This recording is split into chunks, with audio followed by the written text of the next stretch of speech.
38-year-old Youssef Loubani has lived and worked in Montreal for more than 6 years, but only now calls Canada home. He's just had his claim as a refugee accepted by the Canadian government. He feels fortunate he's no longer a stateless Palestinian. Many of his friends are not as lucky. It's just the point of view about Arab in general and Muslims. As a Palestinian, like we're living here, coming from camps which has militias or that has groups or they consider as terrorists. So it became more difficult for us to be accepted. For 62-year-old Fouad Sakar, being stateless means that he has no nationality and no sovereign government that considers him a citizen. He grew up in the Ain el-Hilweh Palestinian refugee camp in Lebanon.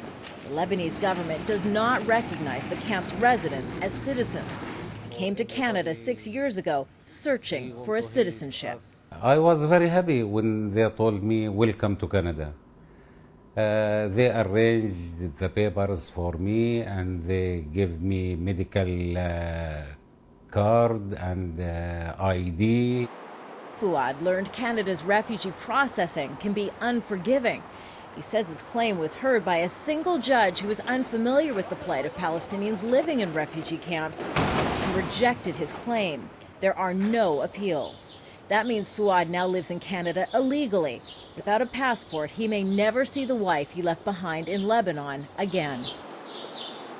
The big problem in Canada, the stateless Palestinians say, is the inconsistent way the authorities process their refugee claims. It's not unusual to see two refugees or refugee families with similar stories, one of whom is accepted by one judge in one place and one of whom is rejected.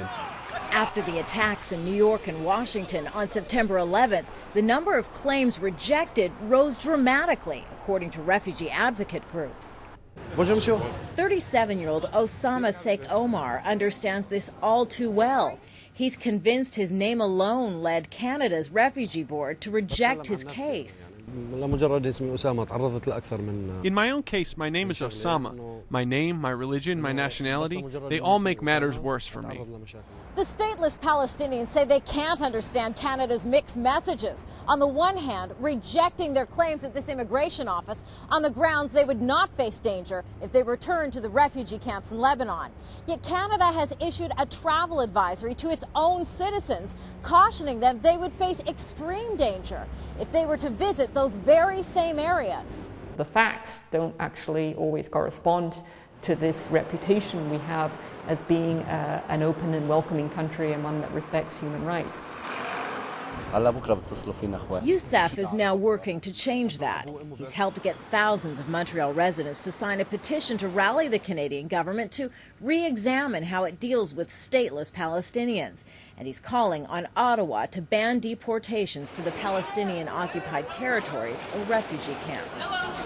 But he's not optimistic. For Canadian laws to change, attitudes must also change.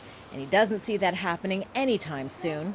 That's why Youssef says Canada may have an international reputation as a welcoming country for stateless Palestinians, but he says it's not a reputation it deserves. Kimberly Halkett, Al Jazeera, Montreal.